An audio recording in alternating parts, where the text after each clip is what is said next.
संत रामपाल जी महाराज के मंगल प्रवचन।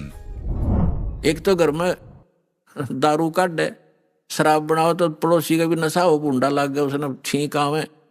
अरे एक घर में हलवा बने तो पड़ोसी इतनी अच्छी ही वो जाती है उसकी संदेश। तो इसी प्रकार जो सुमन करोगे वो तो हलवा तो आप खाओगे, लेकिन उसकी महक पड़ोसी को भी आभास होगा उसको। तो इस प्रकार इस परमात्मा का मंत्र घर घर में चलेगा। कोई बस में बैठे जाते हो, ट्रेन में बैठे हो, कोई सिमरन कर रहा श्वास का, कोई कर रहा प्रथम मंत्र मन मन में, तो पास में बैठे यात्रियों के भी उसका प्रभाव पड़ेगा और एक ना एक दिन उनके पाप नाश होंगे वो, और आत्मा जागेगी। इस प्रकार से परमात्मा ने पूरे विश्व को अपने बच्चों को शरण में लेना ही लेना है। चाहे आज कोई हिंदू है, चाहे कोई मुसलमान है, चाहे सिख है या ईसाई है, हम बगैर ज्ञान के बढ़ते चले गए। अब हमें पता चलेगा आज मृत्यु होगी, हम हिंदू हैं, कल मृत्यु हो जा, हम अमेरिका में पैदा हो गए, ईसाई का झंडा उठा लिया है, और फिर मृत्यु हो गया, हम मुसलमान का, फिर मुसलमान का झंडा उठा लिया। हम हैं कौन, हम आए कहाँ से हैं, मनुष्य जीवन का उद्देश्य क्या है, तो ये इस तत्व ज्ञान से पता चलेगा। फिर क्या बताया परमात्मा ने कि कलयुग बीते 5500 पाचा, तब ये मेरा वचन होगा साचा।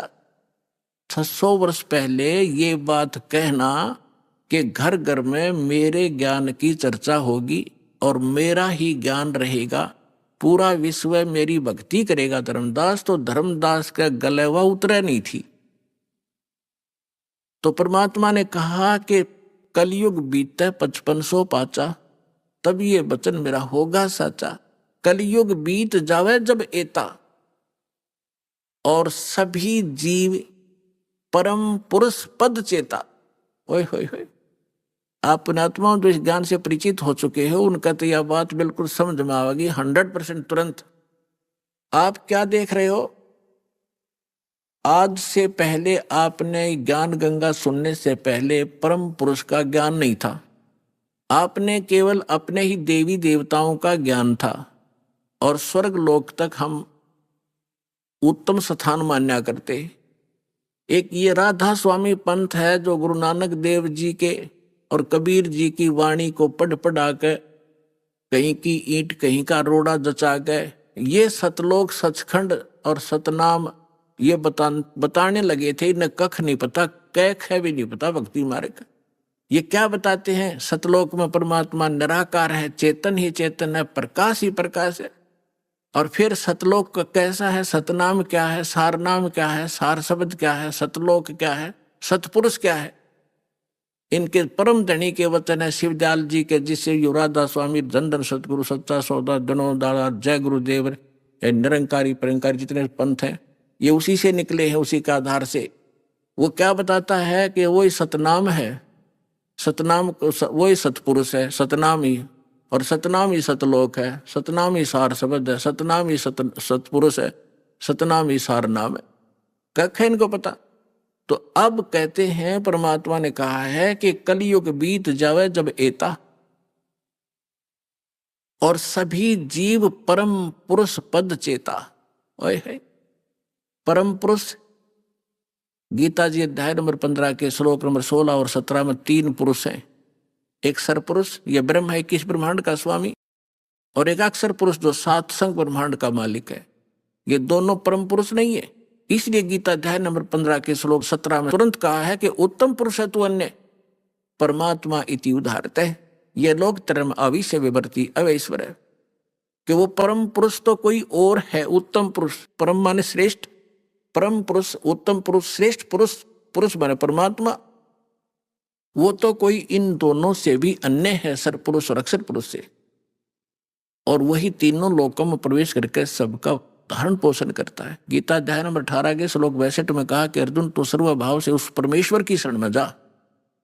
एक ईश, एक ईश्वर, एक परमेश्वर। ईश ये सरपुरुष है और ईश्वर ये अक्षर पुरुष है। परमेश्वर वो परम अक्षर पुरुष है, परम अक्षर ब्रह्म है। तो उस परमेश्वर की शरण में जा, उसकी कृपा से ही तू परम शांति को और सनातन परम धाम को प्राप्त होगा। सनातन शाश्वतम स्थानम, सदा रहने वाले अविनाशी स्थान को प्राप्त होगा। गीता अध्याय नंबर 15 के श्लोक नंबर 4 में कहा कि तत्वदर्शी संत की प्राप्ति के उपरांत उस तत्व ज्ञान रूपी शस्त्र से अज्ञान रूपी अंधकार को काटकर उसके पश्चात परमेश्वर के उस परम पद की खोज करनी चाहिए, जहां जाने के बाद साधक फिर लौटकर संसार में कभी नहीं आते। और जिस परमेश्वर ने सारे ब्रह्मांडों की रचना की है, केवल उसकी भक्ति करो और सब भक्ति त्याग दो, तो परमेश्वर के उस परम पद को खोजना चाहिए। तो यहां परमात्मा वही बात कह रहे हैं कि कलयुग बीत जावे जब एता, और सब जीव परम पुरुष पद चेता, उस परम पुरुष के उस परम पद की के सभी परिचित हो जाएंगे, उसके सभी ज्ञाता हो जाएंगे कि कोई सतलोक है जहां परमात्मा रहता है, वहां जाने से हमारे को सब सुख मिलेंगे, जन्म और मृत्यु का ये झंझट मिटेगा। अब यहाँ तो आमा संग जन्म हो गए भटकता ने, मरते और जन्मता ने, सारा जीवन संपत्ति जोड़ने में लगे रहते हैं, 1 मिनट में मृत्यु हो जाती है, वो जोड़ा जाड़ा यहीं रह जाता, आप गधा बनकर कुमार के घर खड़ा होता है। ये कोई सांग है, कोई जीवन है? क्या लक्ष्य लेकर जी रहे थे हम? तो यहां पता चलेगा कि सब जीव परम पुरुष पद चेता, उसके परिचित होंगे, उसके ज्ञाता होंगे कि सचमुच वहां जाने से पीछा छूटेगा। जैसे आपकी मृत्यु हुई, फिर जन्म हुआ, परिवार बन गया, कैसा अच्छा लग रहा है, बहुत अच्छा। और 1 मिनट का भरोसा नहीं, क्या बिजली गिर जाए पूरा परिवार नाश हो जाए, किन कारणों से? तो परमात्मा ने कहा कि यहां से तो आपने जाना ही पड़ेगा, जाना पड़ेगा, लेकिन ऐसी भक्ति करो, ये भक्ति, और यहां से पुनर्जन्म की इच्छा मिटाओ। जहां आशा ता बासा हुई, मन कर्म वचन सुमरियो सोई। अब भक्ति करो जब तक यहाँ हो अपना यहाँ की, क्योंकि हम यहाँ रह रहे हैं तो हमारा ये कर्तव्य कर्म यहाँ भी करने पड़ेंगे। लेकिन अब जो काम आप जिस उद्देश्य से करते थे, माया संचन करने के लिए, कोठी गार्डन खातर, या थोड़ी सी स्पीड कम कर दो। और किस लिए कर रहे हो? बच्चों का ब्याह करना पड़ेगा, लड़की होगी 2, कैसे ब्याह होंगे, दहेज देना पड़ेगा। नहीं, कुछ ही दिनों में ये सभी समाप्त करेंगे। कोई दहेज ना लेगा ना देगा, लेगा ही नहीं कोई। उसको पता चलेगा क्यों ऋणी बना मैं, आज मैं पैसा ले रहा हूं, कल मैं इसका गधा बनकर पूरा करूंगा, बैल बनकर करना पड़ेगा, कोई भैंस गाय बनकर इसके घर बंधना पड़ेगा, क्यों सिर में दर्द कराया।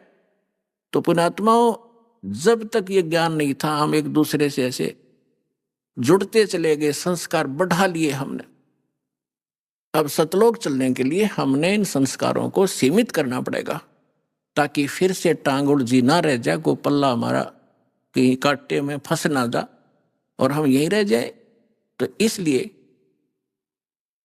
और मकान बनाओ, ठीक है, आपको जैसा परमात्मा ने पूर्व संस्कार से दिया है मकान बनाओ, कोई घना लोग दिखावा ना करना चाहिए इसमें। टाइम पास करने के लिए चाहे एक झोपड़ी दे भगवान, और चाहे किसाई मकान दे, अपनी भक्ति करना उद्देश्य समझो। प्राकृतिक आपदाओं से बचने के लिए मकान की आवश्यकता है, ये शेड डाल रखा है, पर्याप्त है। ओले नहीं पड़े सिर पर, नहीं ना, जैसे हम भक्ति कर रहे हैं, खाना बना रहे हैं, तो उससे बचाव करना ताकि हम भक्ति निर्बाध कर सकें। इसलिए मकान की आवश्यकता, प्राकृतिक आपदाएं हमें सीधा अटैक ना करें और हम भक्ति कर सके, इसलिए ये मकान और झूपड़ियों की आवश्यकता। ना अन्यथा चाहे यहाँ पर सोने का महल बना दे, एक आने का नहीं, वो व्यर्थ है। तो परमात्मा कहते हैं, राम रटत दारिद्र भला और टूटी घर की छान, वो सुंदर महल किस काम के जहां भक्ति नहीं भगवान। राम रटत दारिद्र भला, दारिद्र माने बिल्कुल निर्धन, राम रटत निर्धन भला। और जिसकी छान भी चाहे थोड़ी बहुत कमजोर हो, टूट गई हो, थोड़ी फिर ला लेगा, ठीक कर लेगा फूस ला करके। और वो कंचन महल किस काम के, सुंदर महल किस काम के जहां भक्ति नहीं भगवान। तो इसलिए आप जी को ये परमात्मा का ज्ञान दिया जाता है ताकि आपका उद्देश्य, लक्ष्य जीवन का एकदम बदले, चेंज हो। और आपके प्रबल इच्छा हो कि हम सतलोक जाएंगे, और वहां अब इच्छा कब बनेगी? जब आपको दृढ़ विश्वास हो जाएगा कि सचमुच कोई ऐसा लोक है, और वहां जो सुविधा बताई जाती है आपका ऐसा ही घर होगा, परिवार होगा। अब जो बच्चे आपके हैं और आपके संस्कार से जुड़े हैं और भक्ति कर रहे हैं, कोशिश करो, अगर आपको इनसे प्रेम है, इनमें लगाओ। ये तो ममता ऑटोमेटिक है, ये हैं भगवान के बच्चे, आपके नहीं है। लेकिन यहाँ संस्कार वश हमारे ये बने हैं, हमारे निमित्त किए गए हैं, तो हमारा कर्तव्य बनता है इनको भगवान की भक्ति पर जरूर लावे। इनको भगवान की भक्ति पर लगाओगे, सच्ची भक्ति पर, तो फिर जब आप यहाँ से शरीर छोड़कर जाओगे वहां, फिर ये भी शरीर छोड़कर आएंगे वहीं, तो वहां भी आपका ऐसे ही एक परिवार बनेगा जैसा यहां बन गया। अब देखो पुण्यात्माओं, यहाँ सारे दुख हैं। गर्मी में गर्मी सतावे, सर्दी में सर्दी, और फ्लड आ जा तो घरों में भी पानी घुस जा, और भी ना जाने कितने कष्ट शरीर में हमारा लगे रहते हैं। कोढ़ हो गया, कैंसर हो गया, अंधा हो गया, आंख फूट गई। लेकिन हम इतने ढीठ हैं, यदि हमारी मृत्यु ना हो तो इन दुखा ने भी कोई नहीं गिने। हमने मृत्यु मृत्यु का दुख मान रखा है, और यह मृत्यु कंपलसरी, यहाँ पर सारे दुख दे के भी मृत्यु होगी। अगर हमारी मृत्यु ना हो यहाँ, और परिवार हमारा देख कितना प्यारा लगता है, क्या हम मरना चाहते? नहीं, कोई नहीं चाहता। लेकिन यह मृत्यु डेफिनेट होगी, और आप भी मरोगे, और ये जो बच्चे जिनको आप अपने मान रहे हो, ये भी शरीर ना जाने आपके सामने चले जाएं। तो इससे मन हटाओ, आप वहां जाओगे सतलोक में, आपका शरीर ऐसा होगा, कभी वृद्ध नहीं होगे, जरा नहीं होगा, जरा माने वृद्ध अवस्था, और मृत्यु नहीं होगी, सदा युवा शरीर रहेगा। और वहां आपके जो है ना घर, बड़े बड़े बड़े महल जो आप खाली छोड़कर आए हो, वहां आपके खाली पड़े हैं। आप गलती से इस काल के साथ लगकर यहाँ आ गए। जिन्होंने ये सृष्टि रचना सुन रखी होगी उनको ये बातें आसानी से समझ में आ रही होंगी, लेकिन जिन्होंने सृष्टि रचना नहीं सुनी होगी, फिर धीरे धीरे कभी सुनाएंगे। आज वो ये सुने, क्योंकि सत्संग स्थल एक ऐसा स्थान है जिसमें प्रथम कक्षा के बच्चे भी आते हैं, और दूसरी कक्षा के भी, और बीए के भी यहीं बैठते हैं, और पीएचडी वाले भी बच्चे यहीं विद्यमान हैं। एक ही सत्संग में, एक ही प्रवचन से उन सबको उसी सत्र का ज्ञान देना पड़ता है। तो ये जो जिस सत्र के बच्चों के सत्र का ज्ञान है ये दास दे रहा है, वो उसको समझ में आ रहा है। तो ऐसे ये प्रत्येक सत्संग में, प्रत्येक प्रवचन में हर तरह का ज्ञान दिया जाता है। प्रथम वाले बच्चे भी समझे, और द्वितीय वाले भी, और जो पुराने भक्त हैं उनके लिए भी बताया जाता है कि सृष्टि रचना में आपने बहुत बार सुना है कि आपके वहां मकान खाली है, और आप गलती करके इस काल के साथ आगे, इसलिए आप यहाँ पर हैंड टू माउथ हो गए, और वहां सारी चीज भरी पड़ी है, किसी चीज का भाव नहीं, कोई टेंशन नहीं, और वहां विकार नहीं जीव में गंदे, ऐसा सिंपल स्वभाव। तो यहाँ के देवताओं में विकार है, लेकिन वहां के हंस, वो हंस कहे जाते हैं। हंस किसे कहते हैं?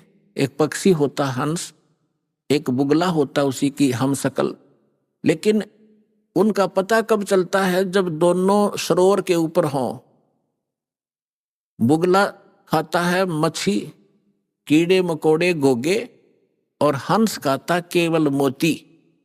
वो कीड़े मकोड़े नहीं खाता, मछली नहीं खाता, तो उसको हंस कहते हैं जो विकार करे ही नहीं, चाहे मर जावे।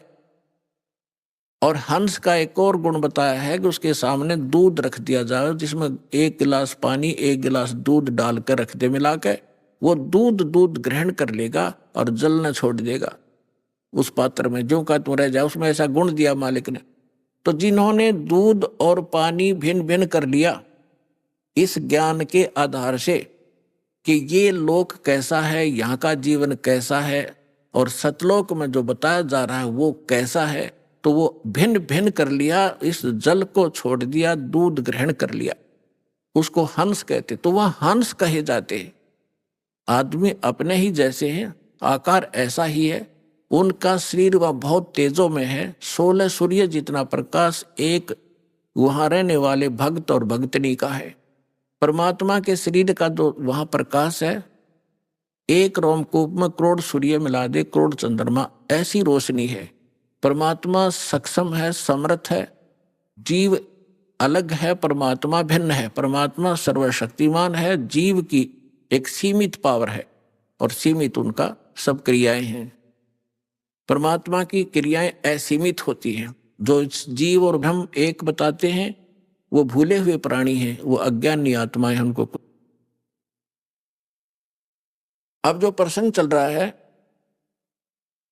जैसे एक भक्त मिला इस दास को, पहले पहले की बात है जब बहुत कम ही संगत होती थी, ऐसे हम दास भी किसी को पकड़ लेता था जान पहचान के, को आजा बैठ जा तुझे एक बात बताऊंगा, ज्ञान सुनाने लगा। अब वो अच्छी आत्मा था वैसे तो, सुनता रहा, सारी सृष्टि रचना सुनाई।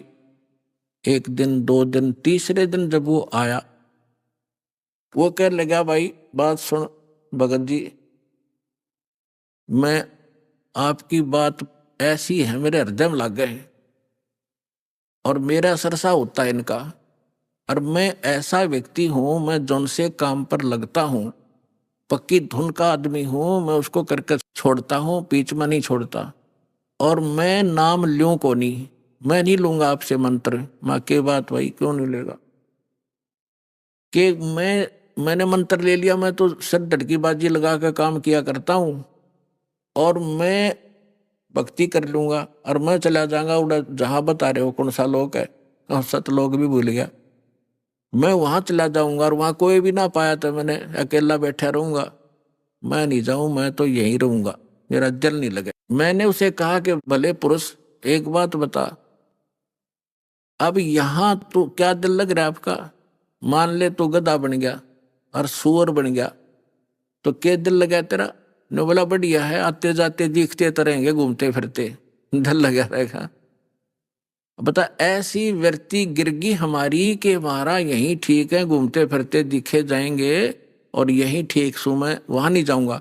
अब उसका जो ये कहना भी ठीक था कि आज तक किसी ने यही नहीं बताया कि सतलोक है और सतलोक में आदमी रहे हैं, वहां पर सृष्टि है, ये तो किसी ने बताया नहीं। ये राधा स्वामी वाले लोग कहते हैं कि वहां तो प्रकाश ही प्रकाश है, प्रकाश ही प्रकाश है, चेतन ही चेतन है। वो टिंडे लेंगे चेतन में जाकर प्रकाश में, समुद्र में डूब का मरना हो तो क्या? तो क्या ये कोई बात है, कोई आधार है इनकी बातों का? पुणात्मा अब ये निर्णय करना चाहता दास की वो सतलोक में सारी सृष्टि है, ऐसे ही स्त्री पुरुष है, ऐसा ही परिवार है, लेकिन यहाँ तो गंदा व्यवहार है, या न्याय नाम की चीज नहीं।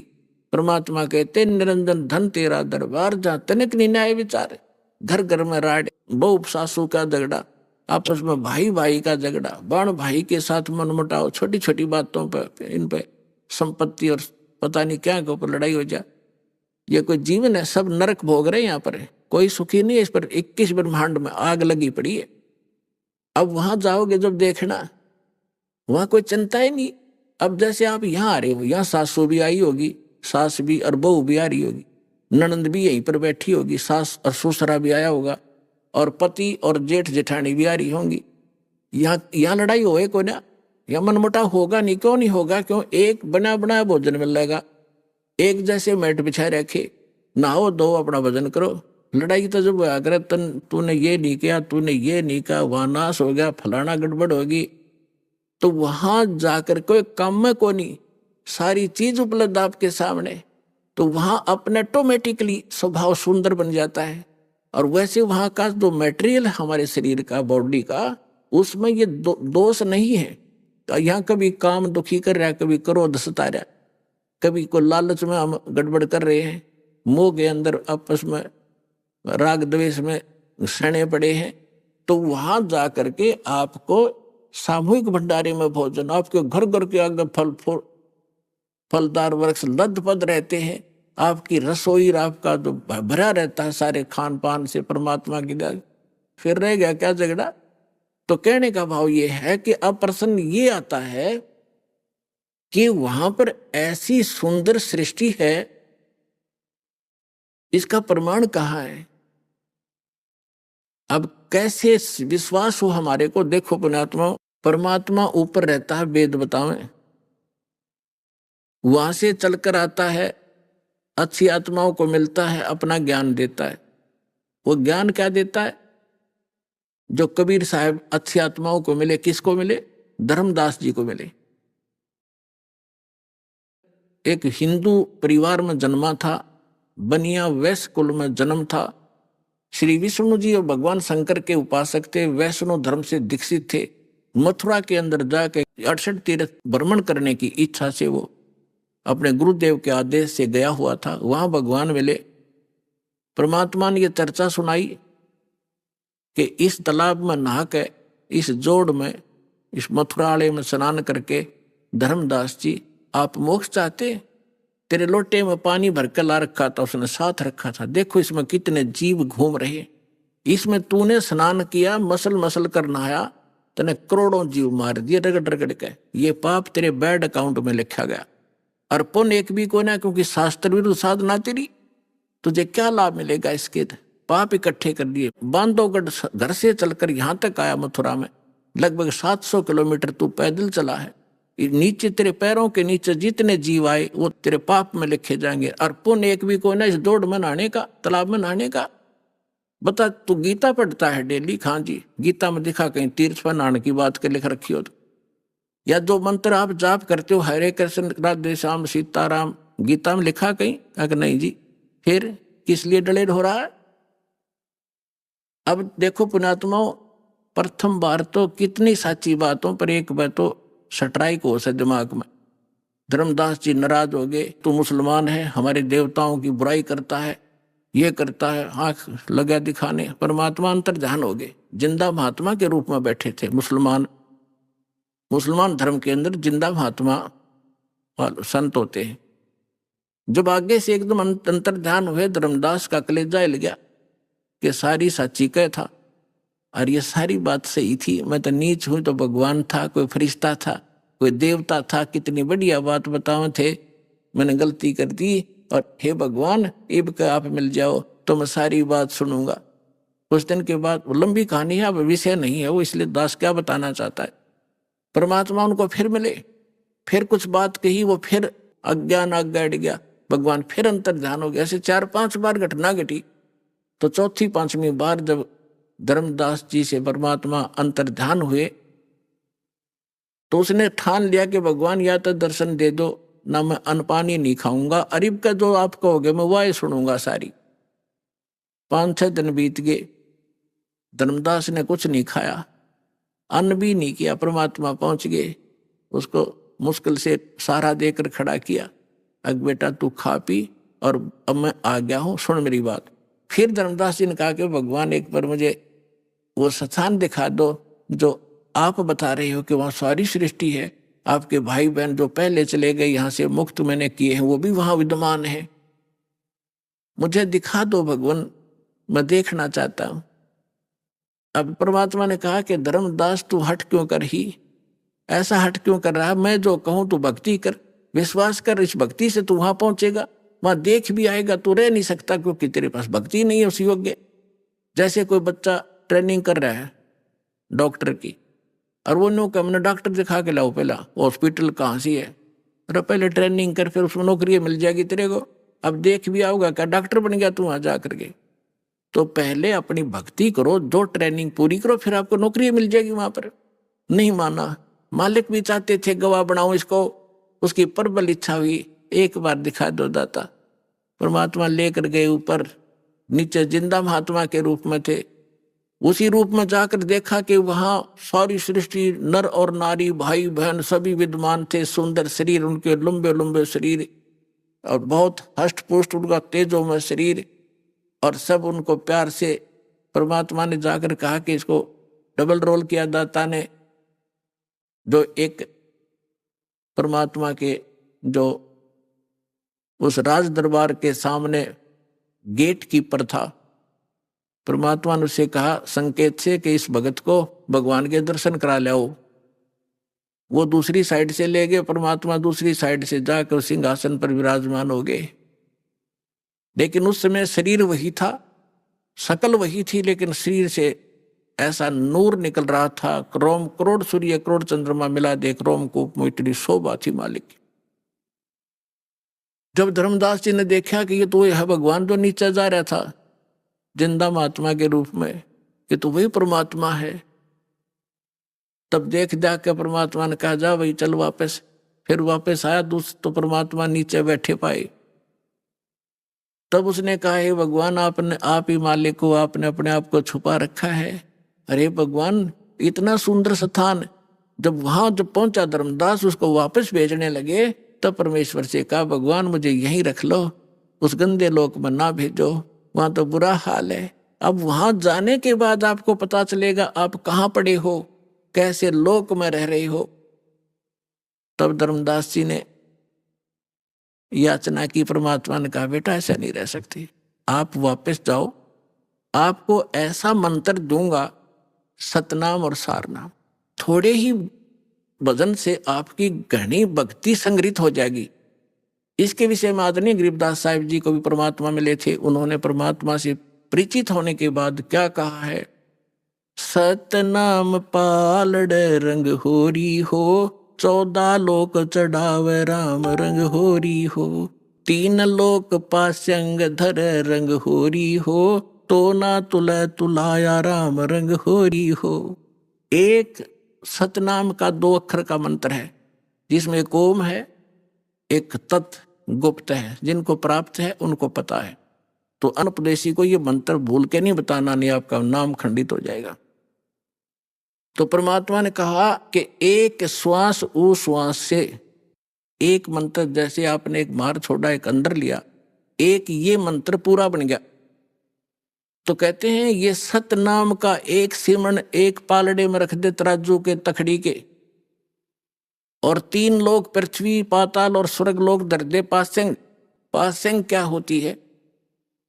जैसे दास का जन्म एक किसान परिवार में हुआ, हमारे घर पर ये व्यापारी लोग गेहूं चना लेने आते थे, तो पिताजी कहते थे भी पहले तेरी ताखड़ी जांच करा, इसमें कोई एरर तो नहीं है।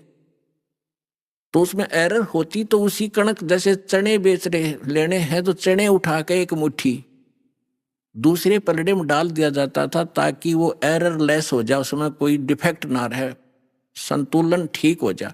वो पासेंग कहा करते, पासेंग डाल ले इसमें, और बट्टे रख दिए।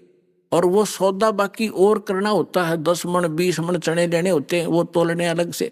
वह पासेंग कोई सौदे में नहीं होती, वो एक मुट्ठी चने पड़े रहो। तो यहाँ क्या बताते हैं परमात्मा के एक सतनाम के सिमरण की इतनी कीमत है।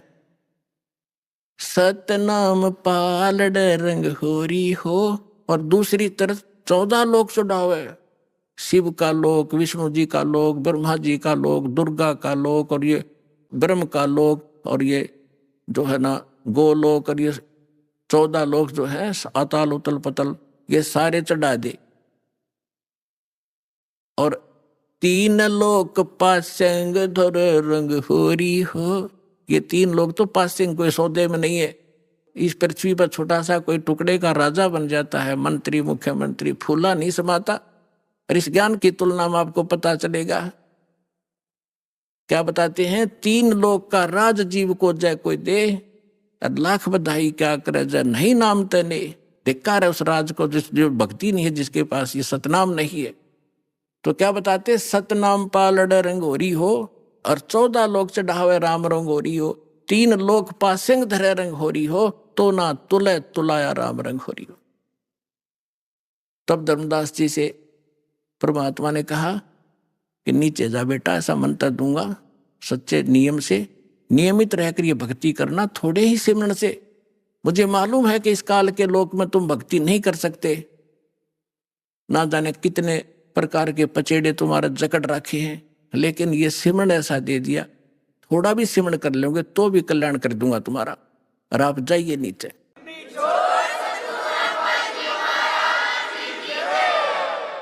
अब जो ही धर्मदास जी नीचे आए, सामने बैठे वही भगवान पाए, शरण पकड़कर अकुलाए कि हे भगवान, वहां आपकी ऐसी शोभा थी शरीर की, वो यहाँ क्यों गुप्त कर रखी है?